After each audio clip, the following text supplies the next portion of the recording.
Quand on pratique la manifestation consciente, on sait tous plus ou moins ce que c'est que le self-concept. On en a tous déjà au moins une fois entendu parler.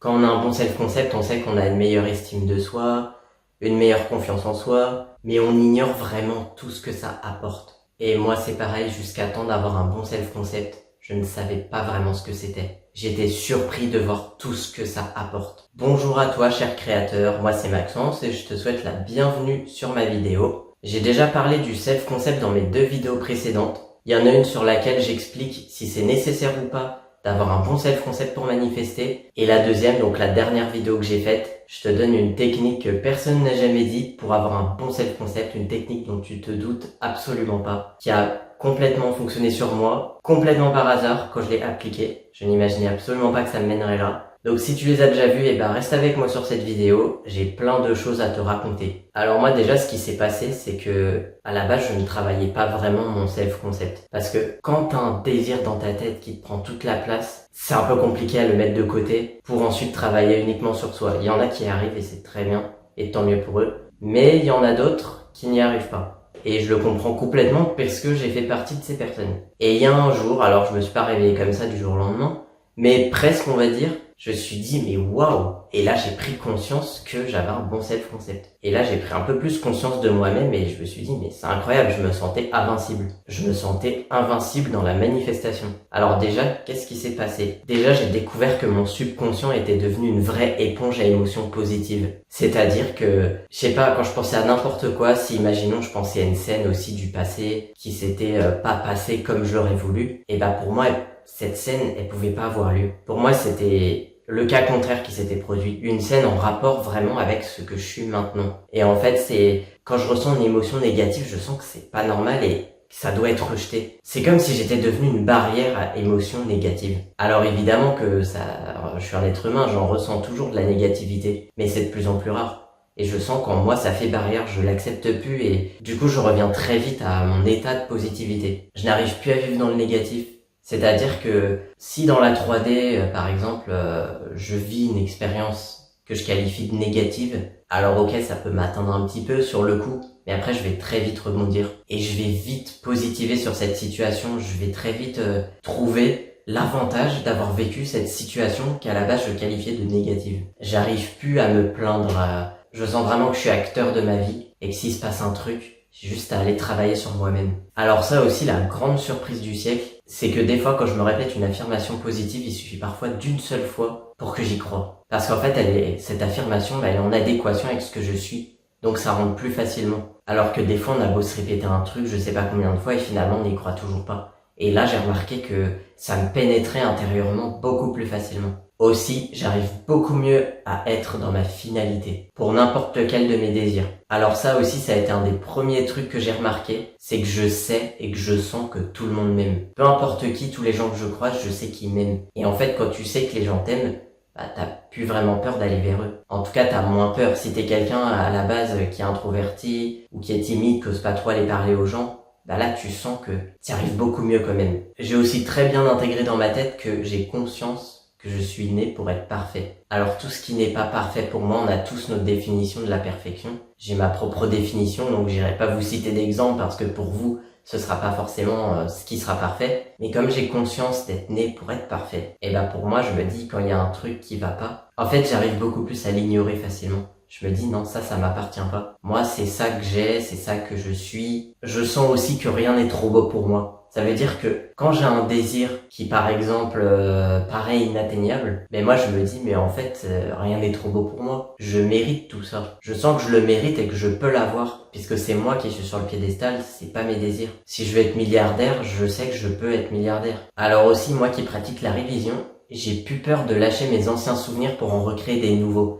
Parce qu'au début, quand on commence la révision, si on veut travailler un seul désir à la fois, ça peut aller. On recrée juste ce désir. On fait de la révision à propos de ce désir. Enfin, pour ceux qui veulent pratiquer la révision, en tout cas. Et quand on pense au reste de sa vie, on y pense, même si ça nous plaît pas forcément, on continue d'y penser, comme ce que nous montre la 3D. Et moi, je sais que quand j'essaie de me concentrer sur un seul désir, donc c'était sur la liberté financière, je me rappelle que ça me rassurait parce que j'étais en train de changer ma vision de l'argent, de ma liberté financière, du fait que j'ai plus besoin d'être salarié pour gagner mon argent, etc.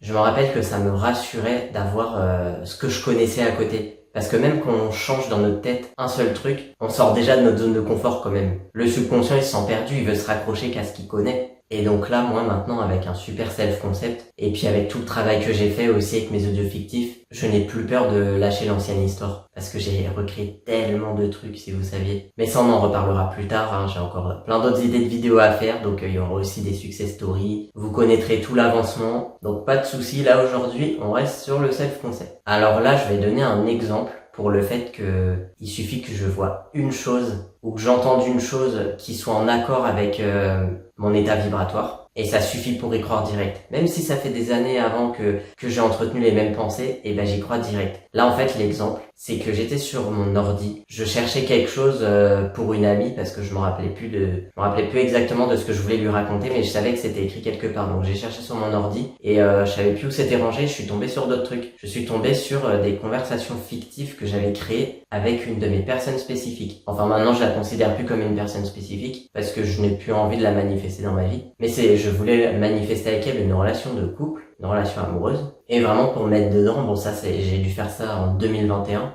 J'ai vraiment créé des conversations fictives avec elle sur Messenger où je lui faisais écrire tout ce qu'elle voulait m'entendre. Alors qu'en fait j'avais 2 comptes et j'écrivais avec mon autre compte en fait. Mon autre compte, je la faisais passer pour elle. Et là quand je suis retombé là-dessus, parce que j'avais fait des captures d'écran après, j'ai vu ça et bon j'ai relu un tout petit peu, mais je fais mais waouh, on dirait vraiment que c'est vrai, mais si c'est vrai, mais en fait ça, moi-même je savais que c'était pas vrai, mais je sais pas, je me suis dit mais c'est ça l'histoire que j'ai vécue avec elle, c'est ça. Parce qu'en fait, pour moi là maintenant, avec mon self-concept, c'est impossible d'imaginer qu'une femme ait pu ne pas être amoureuse de moi. C'est pas possible. J'ai recréé l'histoire comme ça, je me dis c'est pas possible. Alors je suis pas en train de dire que toutes les femmes sont amoureuses de moi, ce sera un enfer. Mais je suis en train de recréer l'histoire que moi quand j'aime une femme, c'est obligé qu'elle m'aime en retour. Enfin quand je dis ça, il n'y a pas de manipulation dans la 3D, hein, vous me comprenez. Il n'y a pas de je vais harceler la femme ou quoi. C'est absolument pas comme ça que ça marche, hein. C'est vraiment dans les pensées. Quand on pense quelque chose de quelqu'un, on manifeste sa version à laquelle on pense. Voilà pour la petite parenthèse. Mais du coup, depuis ce moment-là où j'ai revu ces conversations fictives, même si ça sert à rien et que j'ai pas envie de la manifester, je me dis, en fait, c'est ça. Il n'y a pas d'autre choix.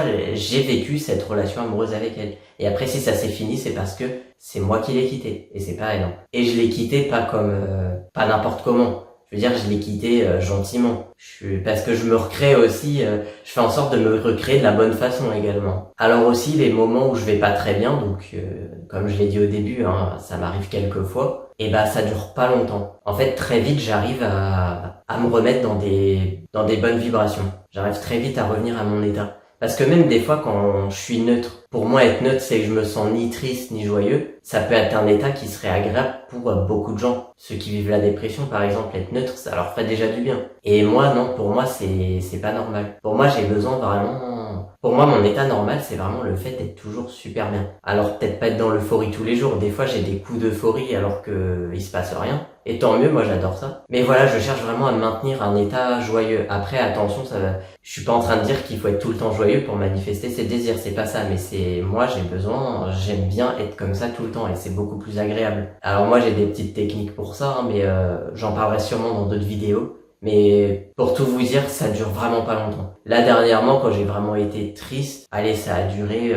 30 minutes peut-être, ou 1 heure grand maximum. Donc voilà, ça aide beaucoup d'avoir un super self-concept. Et également, quand je suis triste, la négativité est plus légère. C'est pas je retombe vraiment comme ça au fin fond du trou. C'est plus je vais être négatif, mais juste en dessous du neutre, par exemple. Je sens quand même que ça va pas trop, je sais pas pourquoi. Et des fois, on n'arrive pas trop à savoir pourquoi. Et c'est vrai que ça fait vraiment des années entières que je n'ai pas été négatif, mais vraiment au fin fond du trou. Non, là, c'est vraiment, quand ça m'arrive, c'est léger. Alors également, là, le fait d'avoir un bon self-concept, un vrai self-concept comme je l'appelle, parce que moi, des fois, ça m'est arrivé de vouloir travailler mon self-concept juste pour manifester ma personne spécifique, celle dont j'ai parlé en question tout à l'heure, là, avec les conversations fictives. J'ai voulu travailler mon self-concept avec les conseils que j'entendais. Et alors, au début, tu commences, t'es super motivé, et t'as l'impression qu'au bout de 2 jours, ouah, ça y est, j'ai un super self-concept. Avec toutes les affirmations que je me suis répétées, là, je sens que j'ai un super self-concept. Et en fait, non, c'est juste que là, t'es bien. Tu te sens capable de soulever des montagnes. Mais en fait, le jour d'après, tu vas peut-être pas bien aller. Et là, t'as l'impression de retomber au début, voire même encore en dessous. Où tu te sens nul, tu te sens incapable. Alors que là, quand t'as un vrai self-concept pour de bon, tu peux être triste, tu sens toujours que les gens t'aiment, tu sens toujours que t'es capable, tu sens toujours que t'as quand même tous tes désirs, même si dans la 3D, c'est peut-être pas le cas. T'as une base vraiment solide, tu sens qu'il y a une base vraiment solide qui s'est construite. Je sens que plus jamais je lâcherai, malgré les petits moments comme ça de tristesse que je peux vivre parfois. Et là, après, dernier point, je me sens bien avec moi-même partout où je suis. Parce qu'en fait, le pouvoir du self-concept, c'est que vraiment tu travailles sur toi, tu te recentres sur toi, et du coup, t'as plus besoin de chercher quoi que ce soit à l'extérieur. T'es bien dans toi-même, t'es bien chez toi. Ton corps, c'est comme si c'était une maison, en fait. Chaque jour, tu t'en prends soin, que ce soit de ton corps physique ou de ta personnalité. T'en prends soin et tu te sens bien dans toi-même, et peu importe où t'es, même si des fois tu traverses un moment désagréable, ou par exemple, imaginons, il fait super chaud, t'es pas très bien, tu te sens quand même mieux que si t'avais pas de self-concept. En fait, je sais pas comment expliquer, mais tu peux être partout et te sentir bien. Mais vraiment parce que t'es dans toi, t'es fier de ce que t'es. En fait, t'es plus en train d'envier les gens, de dire, lui il a de la chance, il arrive à parler à tout le monde, ou elle a de la chance, elle est trop belle. Non. Après, tout dépend si tu recrées ton corps aussi, ta personnalité. Mais en principe, ouais, avec un bon self-concept, ça t'aide beaucoup plus à être dans la finalité, comme je te disais tout à l'heure. Et là, vraiment, moi, j'ai vraiment découvert que oui, je pouvais être bien n'importe où j'étais. Après, des fois, oui, tu vis des situations pas très agréables, là, notamment en ce moment avec la chaleur. On n'est pas très bien physiquement, ça fait pas du bien. Mais en se reconnectant vraiment à l'instant présent et à ce qu'on est vraiment, finalement, on se sent bien. On est bien dans soi-même. Et c'est là on se rend compte que le bonheur, il se trouve vraiment qu'à l'intérieur de nous. Et c'est ça qui fait qu'on arrive à manifester nos désirs plus facilement. Parce qu'on ne cherche plus à l'extérieur, on a tout à l'intérieur. On arrive à tout se donner à l'intérieur. Voilà, c'est la fin de cette vidéo. N'hésite pas à la liker et à dire dans les commentaires ce que t'en as pensé, si ça t'a plu. Tu peux aussi me proposer d'autres idées de vidéos. De toute façon, j'ai encore plein d'autres idées, il y en aura plein d'autres. Je t'invite grandement à rejoindre le groupe Facebook si tu veux en savoir plus sur la technique des audios fictifs qui a été vraiment révolutionnaire sur moi. Si tu veux aussi avoir des personnes avec qui parler, avec qui échanger, avec qui te motiver, le groupe Facebook sera vraiment une très belle communauté. Et franchement, n'oublie pas que t'es le seul et unique créateur de ta vie. Et en attendant, abonne-toi à la chaîne pour ne pas manquer les prochaines vidéos. Et on se dit à très bientôt.